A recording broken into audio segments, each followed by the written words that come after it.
चलिए बच्चों शुरू करते हैं। डिटर्मिनेंट क्या होता है? डिटर्मिनेंट चलिए, for each and every square matrix there is a corresponding an expression which has fixed value is called the determinant। यानी हर मैट्रिक्स के लिए एक एक्सप्रेशन होता है, फिक्स्ड एक्सप्रेशन होता है जिसे बोलते हैं डिटर्मिनेंट, या फिर बोले किसी भी मैट्रिक्स का जो हम मैग्नीट्यूड निकालेंगे वो उसका डिटर्मिनेंट कहलाएगा। And this is the major difference between the matrix and determinant. Matrix की वैल्यू फिक्स्ड नहीं होती, लेकिन डिटर्मिनेंट की फिक्स्ड वैल्यू होती है, क्योंकि हम उससे उसकी न्यूमेरिकल वैल्यू फाइंड आउट करते हैं और किसी भी एक्सप्रेशन की जो न्यूमेरिकल वैल्यू होती है वो फिक्स्ड होती है। So this is the major difference between the determinant and matrix. ठीक है ना, मैट्रिक्स की वैल्यू फिक्स नहीं होती, लेकिन डिटर्मिनेंट की वैल्यू फिक्स्ड वैल्यू होती है।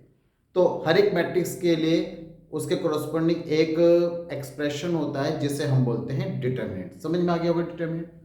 चलिए अब डिटर्मिनेंट की हम प्रॉपर्टीज के बारे में कैसे पहले इससे रिलेटेड इसको सोल्व कैसे करते हैं वो सीख लेते हैं। चलिए शुरू करते हैं। मैंने यहां पर एक डिटर्मिनेंट को इस तरह से रिप्रेजेंट किया था। अगर कोई मैट्रिक्स ए है तो उसके कोरस्पॉन्डिंग अगर कोई डिटर्मिनेंट है उसे ऐसे रिप्रेजेंट कर देते हैं। ठीक है ना, this is the matrix A और उसके कोरस्पॉन्डिंग डिटर्मिनेंट ऑफ ए। ठीक है, डिटर्मिनेंट ऑफ ए। ठीक है, चलिए अब डिटरमिनेंट को सोल्व कैसे करते हैं। देखिए डिटरमिनेंट को सोल्व करने का तरीका, आप लेफ्ट टू राइट मल्टीप्लाई करेंगे। a11 multiply by a22 minus a12 multiply by a21। ठीक है ना, a11 multiply by a22 minus a12 multiply by a21। जैसे मैंने यहां पर क्वेश्चन ले लिया, वो कहता है कि find the value of the given determinant. तो अगर मुझे इसकी वैल्यू निकालनी है, ठीक है, 6 multiply by -2 minus 7 multiply by -3, तो 6 2 जा 12 माइनस माइनस प्लस 7 3 21, तो 21 माइनस 12 दिस इज 9। ऐसे ही देखिए एक डिटर्मिनेंट मैंने यहाँ ये लिया, इसको भी सोल्व करना है। तो x square minus x plus 1 multiply by x plus 1 minus x minus 1 multiply by x plus 1। चलिए अगर आप ध्यान से देखें, a plus b a square plus b square minus a b, और ये a plus b a minus b, तो ये किसका फॉर्मूला होता है? A cube minus b cube का, माइनस ये किसका होता है? ए स्क्वायर माइनस बी, तो x cube minus 1 minus x square plus 1, 1 से 1 cancel, x cube minus x square, x square common ले लें अगर हम, x minus 1। So value of this determinant is x square multiply by x minus 1। चलिए अब हम थोड़ा सा और आगे बढ़ते हैं डिटर्मिनेंट में। देखिए चलिए बच्चों इधर देखिए, ये मैंने एक क्वेश्चन लिया डिटर्मिनेंट का। Determinant 3x 7 -2 and 4 is equal to 8 7 6 and 4। ठीक, एक डिटर्मिनेंट एक ये इधर मैंने मैट्रिक्स का क्वेश्चन लिया है। बच्चे अक्सर गलती कर देते हैं, जब बच्चे कम प्रैक्टिस करते हैं तो वो जो प्रॉपर्टी डिटर्मिनेंट में लगनी होती है वो मैट्रिक्स में लगाते हैं, मैट्रिक्स में लगनी होती है डिटर्मिनेंट में लगाते हैं। इसलिए मैंने दोनों क्वेश्चन उठाए। देखिए जब दोनों दो मैट्रिक्स होती हैं, सेम ऑर्डर की मैट्रिक्स होती हैं, तो हम क्या करते हैं? हम कोरस्पॉन्डिंग एलिमेंट को कंपेयर कर देते हैं। जैसे 5 इज इक्वल टू वाई हो गया, 3 इज इक्वल टू जेड हो गया, x इज इक्वल टू 1 हो गया, 7 इज इक्वल टू 7 हो गया। ठीक, लेकिन डिटर्मिनेंट में ऐसा नहीं होता। इसलिए मैंने मैट्रिक्स और डिटर्मिनेंट दोनों क्वेश्चन उठाए ताकि आप डिटर्मिनेंट के रूल फॉलो कर सकें। डिटर्मिनेंट में क्या होता है? पहले आपको इस डिटर्मिनेंट को सोल्व करना पड़ेगा। चलिए क्या है? 3x 7 -2 and 4 is equal to 8 7 6 and 4। चलिए सोल्व करते हैं। 3 4 जा 12 इंटू एक्स, बीच में माइनस होता है ना, 7 2 जा 14, एक माइनस बीच में, एक minus minus plus is equal to ऐसे 8 4 जा 32 माइनस 6 7 जा 42। ठीक, आप ऐसे कंपेयर करेंगे दो डिटर्मिनेंट को, पहले सिंप्लीफाई करेंगे then you have to compare like this. चलिए अब इसे सोल्व कर लेते हैं। 12x प्लस 14, ये -10 बचा, इसे आप उठाकर उधर ले जाइए। 12x -10 -14, 12x -24, x is equal to -24 upon 12, x is 12 to 24, यानी x की वैल्यू आ गई -2। तो प्लीज एक ऑपरेशन याद रख लेना, ठीक है। चलिए 1 मार्क में पूछ लिया था कभी कभी, चलते हैं आगे। चलिए बच्चों, we have now another question.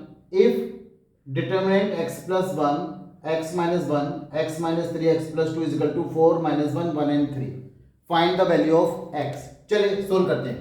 Determinant को पहले लिख लेते हैं, x plus 1, x minus 3, x minus 1, x plus 2 is equal to, ये हो गया 4, -1, 1 and 3। सिंप्लीफाई करते हैं, इसके इससे मल्टीप्लाई कर लेते हैं, x plus 1 multiply by x plus 2 minus x minus 1 multiply by x minus 3 is equal to 4 3 जा 12 माइनस 1 माइनस मेरे पास 1 माइनस 1 बन गया 1। ओपन करते हैं, एक्स स्क्वायर प्लस का 2x, x square plus 2x plus का x प्लस का 2 minus x square minus का 3x माइनस का x प्लस का 3 is equal to 13। X square ये हो गया प्लस का 3x प्लस का 2, एक्स स्क्वायर माइनस का 4x प्लस का 3 is equal to 13। Open the bracket, x square plus का 3x plus 2 minus x square plus 4x minus 3 minus 13 is equal to 0। 13 को भी बच्चों हम इधर ले आए, ठीक है, माइनस का हो गया। देखिए एक्स स्क्वायर से x square cancel, 4x plus 3x 7x हो गया। ये हो गया प्लस 2 माइनस का 16 is equal to 0, 7x minus का 14 क्योंकि minus 16 plus 2 minus 14 is equal to 0। 7 common ले लेते हैं, x minus 2 is equal to 0, x minus 2 is equal to 0। तो x की वैल्यू कितनी आएगी बच्चों, x is equal to 2 and this is the final answer. चलिए come to the next. Now come to the next, we have to show that sine 10 degree minus cos 10 degree sine 80 degree cos 80 degree is equal to 1। तो लिख लेते हैं, sine 10 degree minus cos 10 degree sine 80 degree and cos 80 degree. चलिए cross multiply, sine 10 degree into cos 80 degree. देखिए एक minus एक minus minus plus cos 10 degree sine 80 degree. तो मेरे पास एक फॉर्मूला है, sine A cos B plus cos A sine B is equal to sine A plus B formula होता है, ठीक है। तो जगह साइन 10 प्लस 80 डिग्री, ठीक है ना, कितना sine 90 degree and sine 90 degree is equal to 1, hence proved. Come to the next बच्चों। चलिए अभी तक हमने डिटरमिनेंट को कैसे सोल्व करते हैं, 2/2 डिटरमिनेंट को सोल्व किया हमने, 2/2 डिटरमिनेंट को जस्ट उसकी मैग्नीट्यूड की वैल्यू निकाली। अब हम बात करते हैं, अगर हमारे पास 3/3 मैट्रिक्स है, उसके क्या क्या डिटरमिनेंट है, उसके क्या क्या पार्ट्स हो सकते हैं। शुरू करते हैं। कोई भी डिटरमिनेंट होता है उसके दो पार्ट, मेजर पार्ट होते हैं, नंबर 1 माइनर, नंबर 2 कोफैक्टर, ठीक। माइनर कैसे निकालते हैं, वो क्या होते हैं, वो मैं आपको बता देता हूँ। देखिए मैंने क्या किया, डिटरमिनेंट कंसीडर किया, a11 a12, पहले 2/2 ही ले लेते हैं, चलो a11 a12 a21 a22, ये डिटरमिनेंट है 2/2, राइट। अब मुझे क्या करना है, इस डिटरमिनेंट 2/2 के माइनर मुझे फाइंड आउट करने हैं। अब माइनर्स होते क्या है, देखिए अगर मान लो किसी भी एलिमेंट का मुझे माइनर निकालना है, तो उस एलिमेंट की रेस्पेक्टिव रो और रेस्पेक्टिव कॉलम को डिलीट करने के बाद जो एलिमेंट बचते हैं वो उसके माइनर कहलाते हैं। जैसे सपोज कर लो, माइनर्स को मैं m से रिप्रेजेंट करूंगा, ठीक है। तो जैसे कि मुझे रिप्रेजेंट करना है m11, यानी मैं इस एलिमेंट के माइनर निकालना चाहता हूं a11 के माइनर को, क्योंकि m से रिप्रेजेंट करते हैं इसलिए m11। तो मैंने क्या किया, रेस्पेक्टिव रो ये रही रो, रेस्पेक्टिव कॉलम ये रहा कॉलम, ये रो ये कॉलम को मैं हटा दूंगा, क्या बचेगा a22, यानी m11 की वैल्यू a22 बचेगी। अब जैसे कि मुझे निकालना है a12, मैं इधर लिखता हूं m12, क्योंकि मुझे कोफैक्टर भी बताने, तो इसके साथ साथ ही बताते चलूंगा। m12 मुझे इस एलिमेंट के माइनर निकाल, तो इसकी रेस्पेक्टिव रो ये रही, रेस्पेक्टिव कॉलम ये रहा, यानी इस रो इस कॉलम को मैं डिलीट कर दूंगा, तो केवल ये एलिमेंट बचा a21, ठीक।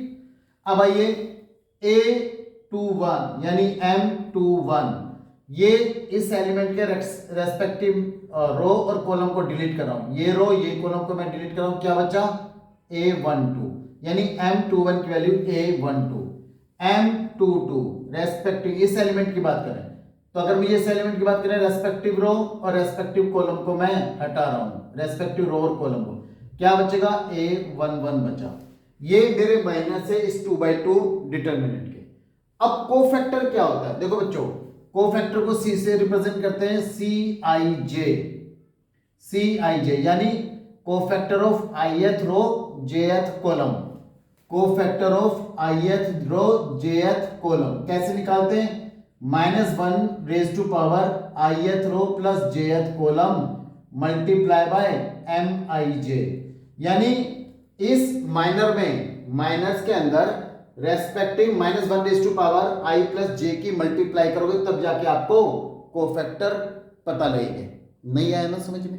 अब देखिए जैसे मुझे C11 निकालना है, C11 यहां पर तो मैं फाइनल रिजल्ट लिखूंगा बच्चों C11, लेकिन समझा मैं यहां पर C11, तो C11 यानी मैं किसके कोफैक्टर निकाल रहा हूं, इस एलिमेंट के कोफैक्टर निकाल रहा हूं, तो -1 की पावर i की जगह 1 प्लस j की जगह 1 प्लस M11, क्या मिला -1 की पावर 2 M11, -1 का स्क्वायर प्लस ही होता है प्लस M11, यानी C11 का जो कोफैक्टर निकल कर आया वो M11 ही निकल कर आया। चलिए ये C11 की वैल्यू, अब C12 की वैल्यू निकाल लेते हैं, -1 की power first row second column respective minor यानी M12, इस बार क्या है -1 की पावर 2 प्लस 1 3 हो गया M12, तो -1 की पावर 3 माइनस होता है -M12, यानी C12 की वैल्यू आ गई हमारे पास माइनस का M12। चलिए समझ में आ गई बात बच्चों या नहीं। अब जैसे C21 मुझे निकालना है तो -1 की power second row plus first column multiply by M21 यानी C21 तो M21, ठीक है ये 21 लिखा हुआ है 21, यानी -1 की पावर 3 M21, तो -1 की पावर 3 तो माइनस होता है तो इसकी वैल्यू होगी -M21, किसकी वैल्यू C21 की वैल्यू होगी हमारे पास, C21 की वैल्यू होगी -M21, ठीक है। अब आइए C22 की वैल्यू -1 की पावर 2 प्लस 2 M22, यानी -1 की पावर 4, किसी भी माइनस की पावर 4 यानी इवन नंबर हो गया तो प्लस ही आया तो प्लस का M22, यानी C22 की वैल्यू आ गई मेरे पास M22। तो इसका मतलब अगर मैं बिना साइन लगाए प्लस माइनस बिना लगाए अगर मैं इनके रो और कॉलम को डिलीट कर देता हूं रेस्पेक्टिव तो मुझे माइनस मिल जाते हैं, लेकिन कोफैक्टर निकालने के लिए आपको इस फॉर्मूले का यूज करना पड़ेगा, Cij equal to -1 raise to power i, Cij -1 raise to power i plus j multiply by Mij, इस फॉर्मूले का आपको यूज करना पड़ेगा कोफैक्टर निकालने के लिए। चलिए अगर मैं इसमें कोफैक्टर फिट कर देता हूं तो मुझे क्या मिलता है, देखिए C11 की वैल्यू आई M11 और C12 की वैल्यू आई माइनस का M12, ठीक, और C21 की वैल्यू आई माइनस का M21 और C22 की वैल्यू M22 आ गई। समझ में आ गई बात है नहीं। तो ये मेरे कोफैक्टर निकल के आए C12। अगर अभी भी बात समझ में नहीं आई तो अब मैं कोई क्वेश्चन ले लेता हूं अपनी बात को समझाने के लिए, ये फॉर्मूले को याद रखना बस बच्चों, ठीक है। मैं क्वेश्चन ले लेता हूं, यहां पर लेते हैं यहां पर एक क्वेश्चन, फॉर्मूला याद रखना पड़ेगा बस हमें, और ये सबसे इंपॉर्टेंट बच्चों। एक बात बता दूं, ये जो डिटर्मिनेंट चैप्टर है ना, इस डिटर्मिनेंट चैप्टर का ये बिल्कुल आधार है, नींव है, बेस है। बच्चे अगर कहीं कोई गलती करते हैं, कोफैक्टर निकालने में गलती करते हैं, कोफैक्टर निकालना डिफिकल्ट नहीं है, लेकिन हमें ऐसा लगता है हम सही करते हैं और हम बहुत तेजी से निकालते हैं और वहीं पर एक प्लस या माइनस की वजह से गलत, तो पूरा क्वेश्चन गलत होगा। So you should be very careful when you find the cofactor of the given determinant. एक क्वेश्चन ले लेते हैं, चलो मैंने क्वेश्चन लिया जैसे कि 3, 5, 2 -1, इसके कोफैक्टर निकालने। तो देखिए M11 तो अगर M11 निकालना है रेस्पेक्टिव रो और कॉलम को हटा दो तो -1 बचा। M12 इसकी बात करें, ये रो ये कॉलम हटा दो तो 2 बचा। M21 यानी मैं इसकी बात करूं, ये कॉलम ये रो हटा दो तो 5 बचा। M22 ये रो और ये कॉलम हटा दो तो केवल 3 बचा। ठीक, अब बात है कोफैक्टर की। C11 -1 की पावर 1 + 1 M11 -1 की पावर 2 यानी प्लस हो गया, दैट इज -1। और एक C12 -1 की पावर 1 + 2 है ना, 1 2 है तो 1 + 2 डालना पड़ेगा। और M12 तो -1 की पावर 3 माइनस आ गया और M12 की वैल्यू 2 है तो माइनस का 2 आ गया, यानी C12 की वैल्यू -2। C21 यानी -1 की पावर 2 + 1 M21 -1 की पावर 3 माइनस का 1 हो गया मल्टीप्लाई बाय 5 यानी M21 की वैल्यू 5।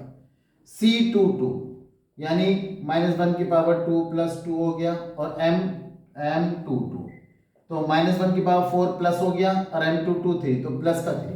तो ये हमारे रेस्पेक्टिव कोफैक्टर और माइनर हमने निकाल लिए। ठीक है, ये 2/2 डिटरमिनेंट की बात कर रहे हैं हम, जिसका ऑर्डर 2/2 है। ठीक है, चले बढ़ते हैं थोड़ा सा और आगे। चले बच्चों, अभी तक हमने देखिए ये डेल्टा का साइन, डिटरमिनेंट को हम डेल्टा से भी रिप्रेजेंट करते हैं बच्चों। याद रखना डिटरमिनेंट को DET ऑफ ए या डेल्टा ऑफ ए, जैसे सपोज करो इसको DET, अगर ये कोई डिटरमिनेंट ए है तो डेल्टा ऑफ ए या DET ऑफ ए ऐसे रिप्रेजेंट करते हैं। चलिए, अभी तक तो हमने बात की थी 2/2 डिटरमिनेंट की, उसके माइनर और कोफैक्टर निकालना सीख लिया।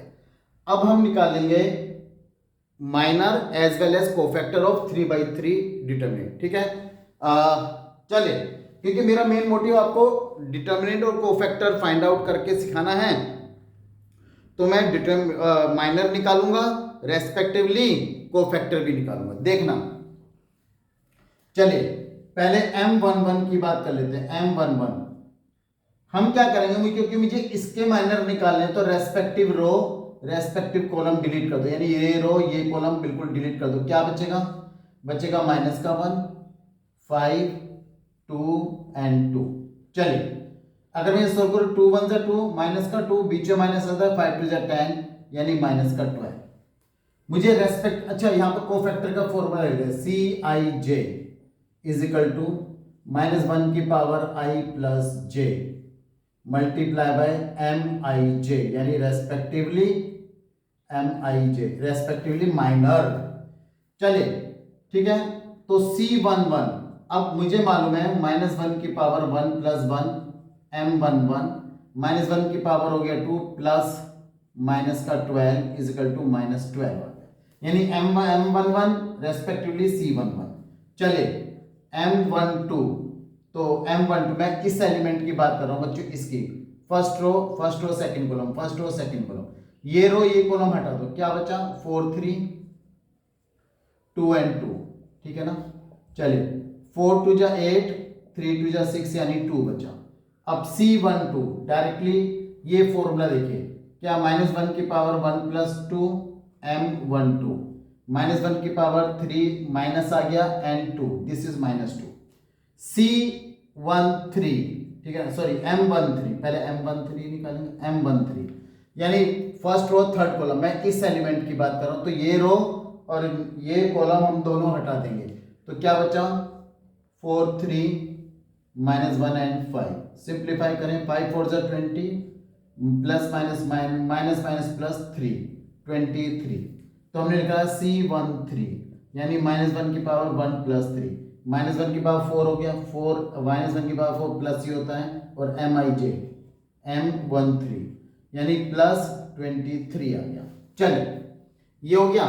अब आते हैं हम इसी तरह से M, यहां पर निकालते हैं हम M21 यानी अब हम बात कर रहे हैं इस एलिमेंट की, यानी रेस्पेक्टिव रो और कॉलम हटा दो, -3 and 5 बेटा फिर रिपीट कर दूं, हम कोफैक्टर निकालने में ही गलती करते हैं। -3 and 5 2 and 2, this is 2 and 2, 3 2 जा 6, 5 2 जा 10, माइनस का 16 और C21 तो -1 की पावर 2 + 1 M21 -1 21 कितना है माइनस का 16 इजकल टू +16, ठीक है ना।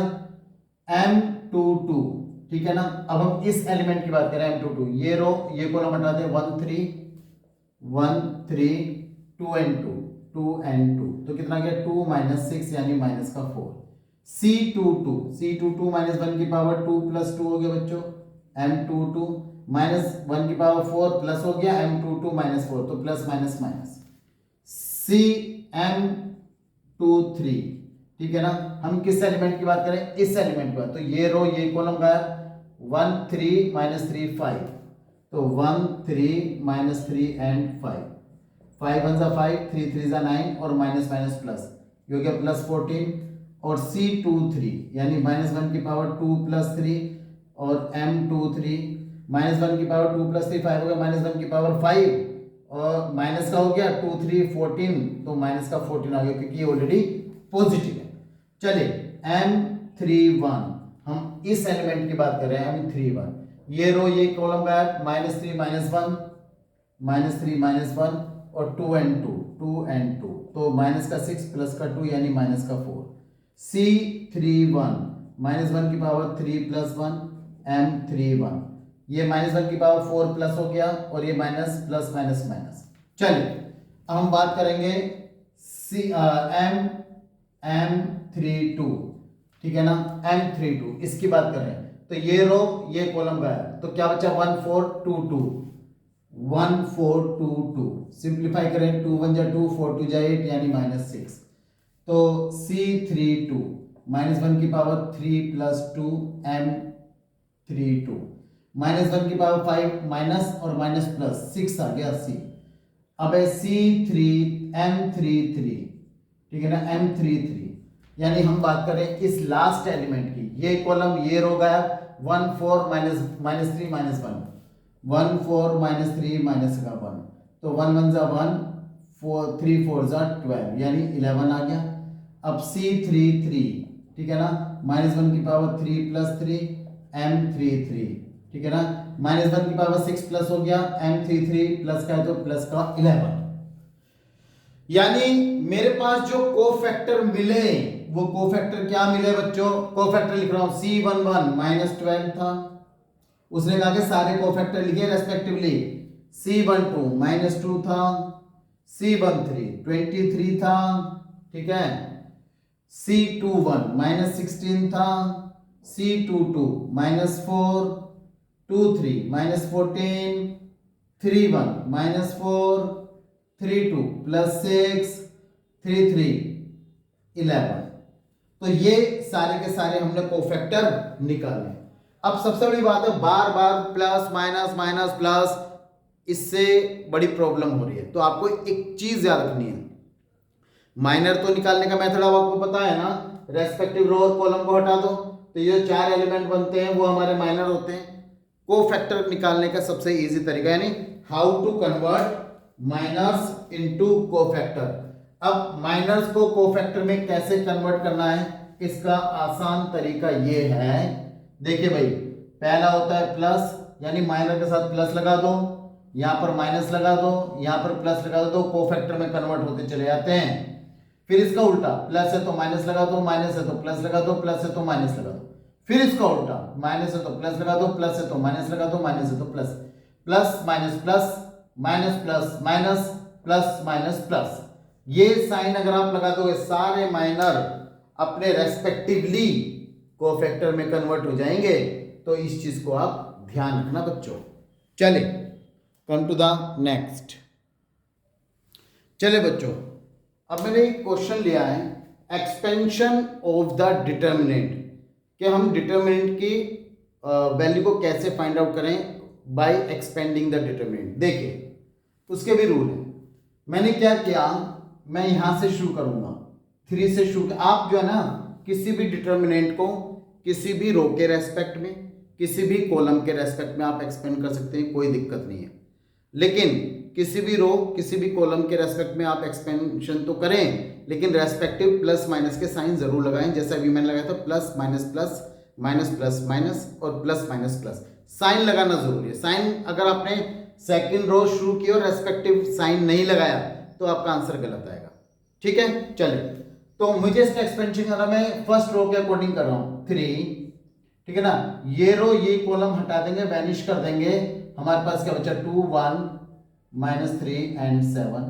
देखिए अगले प्लस माइनस माइनस है ना 4। अब इसके अकॉर्डिंग ये रो ये कॉलम गायब, -6 8 -3 एंड 7। अब देखिए प्लस माइनस फिर से मैंने प्लस ले लिया, ठीक है 5, रेस्पेक्टिव रो और कॉलम हटा दिया, -6 8 2 एंड 1। ठीक है, चलिए 3 7 2 14 माइनस एक माइनस ये रहा एक माइनस ये रहा 3 1 3 -4 7 6 42 माइनस का 42 एक माइनस ये रहा एक माइनस ये रहा प्लस 8 24 5 6 1 6 -6 8 2 16। ठीक है, 3 मल्टीप्लाई बाय 11 हो गया, -4 मल्टीप्लाई बाय 12 -4 हो गया 8, 3 -2 हो गया 1, और वो भी माइनस का। तो माइनस माइनस में डायरेक्टली यहाँ पर प्लस कर रहा हूँ बच्चों, plus 5 multiply by 16 and 6 minus का 22, तो माइनस का 22 लिख लेते हैं, चलो कोई नहीं, ठीक है ना। चलिए 11 या 33, 18 4 72 72 माइनस प्लस माइनस कितना 5 to 10 5 to 10 11, ये हो गया कितना 5 और ये हो गया 10 माइनस का 110। This the value of the determinant is -5। ठीक है बच्चों, चलिए इसके बाद बच्चों प्रॉपर्टीज ऑफ डिटर्मिनेंट शुरू होता है। प्रॉपर्टीज ऑफ डिटर्मिनेंट पर बेस्ड हमारे क्वेश्चन डिलीट हो चुके हैं, वो हमारे सिलेबस का पार्ट नहीं है, लेकिन एक प्रॉपर्टी जो मैं बताना चाहता हूं वो क्या है, determinant of transpose of the matrix. Determinant of transpose of the matrix इसके डिटर्मिनेंट के बराबर ही होता है।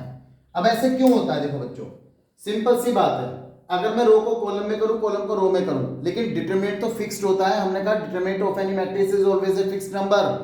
मैट्रिक्स का आंसर फिक्स्ड नहीं होता but determinant is also fixed. ठीक है ना। अब जैसे कि मैंने क्या किया, इसे ये मेरी प्रॉपर्टी को वेरीफाई करना है, मैंने इस डिटरमिनेंट का आंसर निकाला -5 आया। अब देखो मैं पहले क्या करता हूं, इसकी रेस्पेक्टिव मैट्रिक्स का ट्रांसपोज निकाल के तब इसका डिटरमिनेंट निकालता हूं। चलिए शुरू करते हैं, इसे हमें चेक करना है, इसे हम यहां से हटा देते हैं और हमने क्या किया, इसकी रेस्पेक्टिव मैट्रिक्स है क्या 3 4 5 -6 2 -3 8 1 एंड 7। इसका ट्रांसपोज निकाल लेते हैं, ट्रांसपोज। तो ट्रांसपोज क्या है हमारे पास 3 4 5 -6 2 -3 8 1 एंड 7। चलिए इसका डिटरमिनेंट निकालते हैं हम लोग, डिटरमिनेंट। ठीक है, 3 -6 8 4 2 1 5 -3 एंड 7। इससे पता लग जाएगा प्रॉपर्टी इज वैलिड और नॉट वैलिड। चलिए इसके अकॉर्डिंग +3 मैं इस रो के अकॉर्डिंग करना चाहता हूं बच्चों 3, तो ये रो ये कॉलम वैनिश हो जाएगा, क्या बचा 2 -3 1 एंड 7।